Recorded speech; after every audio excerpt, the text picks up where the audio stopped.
On Primetime Asia tonight, the Philippines slowly getting back on its feet after Typhoon Haiyan. Signs of accepting disaster, trying to move on. I'm Timothy Go in Leyte province, and I'll have the latest from the ground.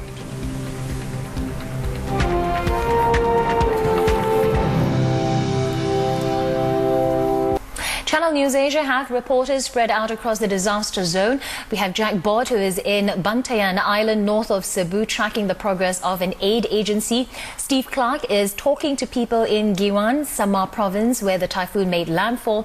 Adil Sabir is holding the fort in Manila. Christine Ong and Timothy Go have just arrived in Baybay in Leyte province. Well, let's cross to Timothy right now, who will take us through what's happening in the Philippines. Tim, what do you have observed traveling in these disaster areas? Is the situation, as we're saying, improving?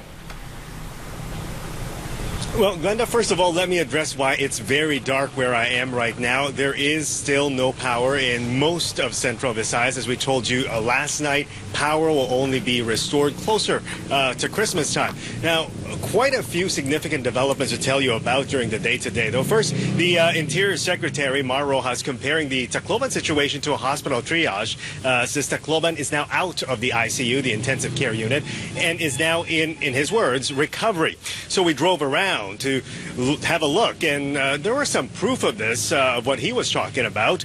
We saw at least one bustling market with people exchanging goods, buying and selling their wares. Although some of them could be looted material, it is a sign that people are ready to get back on their own 2 feet in Tacloban, at least. And then you talked about those ATM machines that have started to get into service this afternoon. Also, the humanitarian chief, UN humanitarian chief Valerie Amos, noticed a big difference. Listen to what she has to say. Well, it looks completely different to when I came in last week.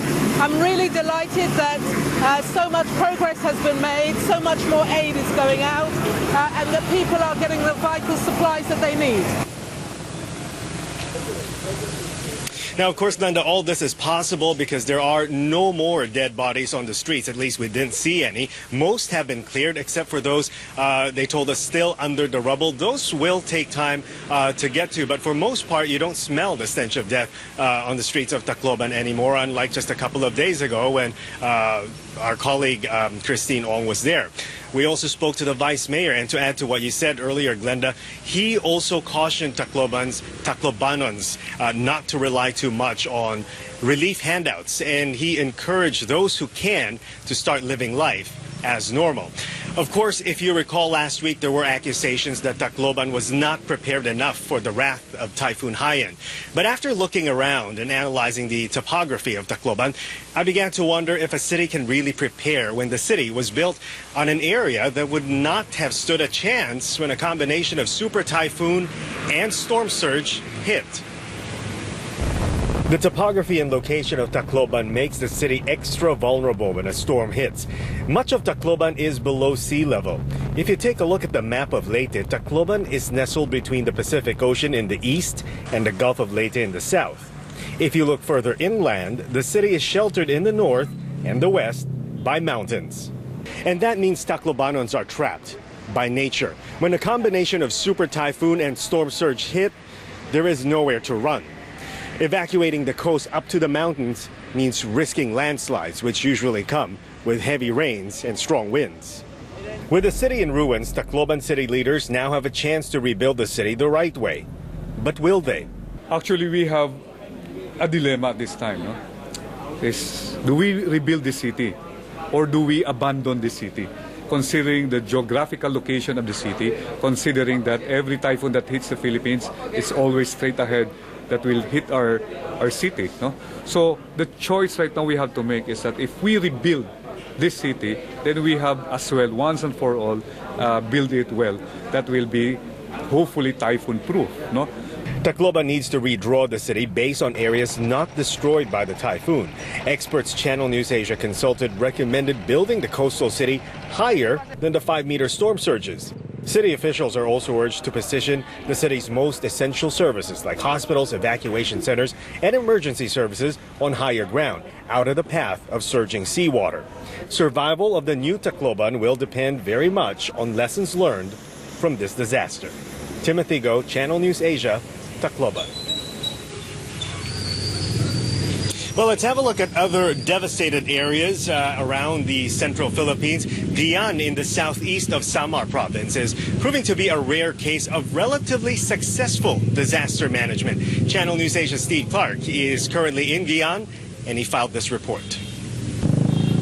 The town of Guiuan in the southeast of Samar province is at the base of a thin isthmus which has the Leyte Gulf on one side and the Pacific Ocean on the other. Low-lying ground, this was the first main island territory in the Philippines to be struck by the eye of Super Typhoon Haiyan. And Haiyan struck hard on that morning of Friday, November the 8th at 2:30 a.m. The winds, which have been described to me as the equivalent of standing next to a jet engine, ravaged the city for 2 to 4 hours, depending on who you talk to. And town officials estimate that the super typhoon destroyed 95% of the town's buildings. Yet despite the incredibly high level of destruction, Guiuan's casualty list and death toll, as of November 16th, remained thankfully low. Before the super typhoon happened, we have an announcement that all people in the coastal road must evacuate because there is a super typhoon happening. In fact, the local mayor has received high praise for Guiuan's disaster management plan, a plan that has probably helped reduce the overall number of fatalities. Thankful that their community only suffered damage that can be repaired and was spared in part by luck and in part by local proactive disaster management plans, Guiuan's people do not exhibit the same haunted features as their neighbours to the northwest in Tacloban. Only after 3 days after the typhoon, we were able to eat already and drink water because of the aid given to us. And others are just getting on with rebuilding their lives from scratch by rebuilding their homes.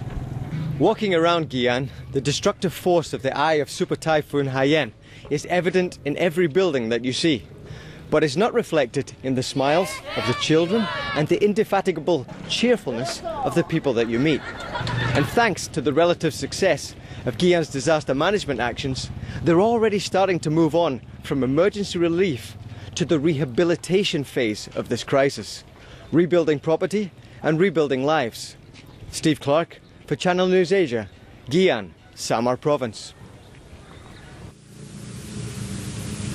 President Benigno Aquino is also putting in a new strategy in dealing with relief efforts. He is now dividing the devastated region and allowing other countries to concentrate efforts in their assigned areas. So the Americans will deal with Samar and Leyte. The British Royal Navy will take charge of the Western Visayas, and Israeli doctors are looking after the northern tip of Cebu province. And that's the latest from us here in Leyte. Back to you, Glenda. All right, thanks, Tim. And all this week we will have our correspondents bring you the latest from the Philippines.